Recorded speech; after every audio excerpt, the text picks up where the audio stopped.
Happy to share you today one of my favorites, ang chicken tocino. Hindi lang pork, hindi lang fish, kundi pwedeng-pwede ang chicken tocino and I love it at ang sarap talaga pag panlasang Pinoy.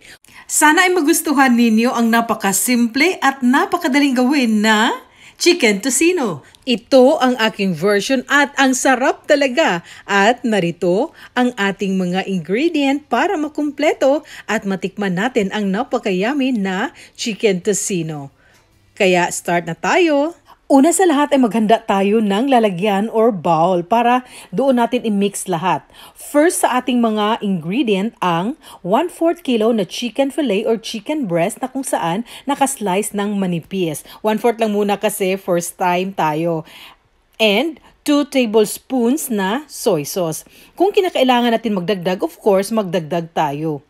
Ang next naman ang ating asukal. Gamit ko dito brown sugar. Kung gusto nyo dagdagan, pwedeng-pwede of course. Pero sa akin tama na talaga ito sa 1/4 kilo lang na manok. At di mawawala ang garlic. Mas maraming garlic, mas masarap talaga. Pero dito, 3 cloves lang yung gamit ko. Nakaslice ng maliit. And then ang ating oyster sauce. At di mawawala pag gumagawa ko ng tocino ng ketchup. Pwede banana ketchup. Pangdagdag siya sa lasa, may konting tamis at 2 tablespoons na tubig. Para ma-mix talaga lahat at makombine ang ingredient at ang paminta. Optional lang din ito yung ating paprika powder pero kung meron, the best talaga. Dagdag kulay, dagdag aroma at lasa. At ang oil. 1 tablespoon lang na oil.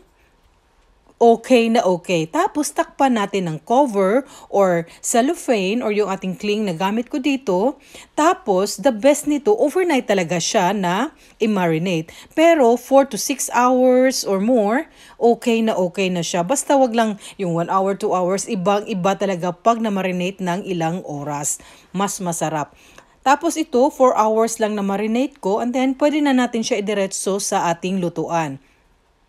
Nasa low to medium heat lang, hindi yung over na sobrang lakas ng apoy kasi masusunog agad siya kasi may asukal. Kaya low to medium heat, yun ang the best. Tapos lahat ng sauce ilagay talaga para pasok na pasok at combine talaga yung mga ingredients sa ating chicken tocino.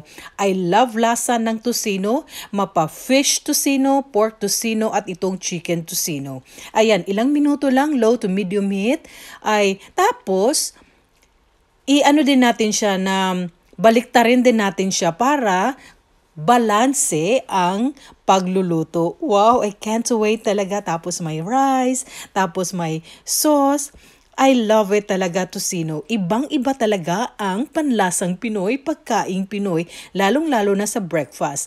Minsan nga, dinner time ay nagluluto din ako ng tocino. Kasi marami yung ginagawa ko minsan, tapos ilalagay ko siya sa freezer para at any time na nagka-craving ka ng tocino ay makukuha mo kaagad sa iyong freezer. Sana naman ay nagustuhan ninyo ang napakasimple, napakadaling gawin na chicken tocino. Hope you like this. Thank you and more recipes soon na i-share ko sa inyo. God bless us all and have a nice day.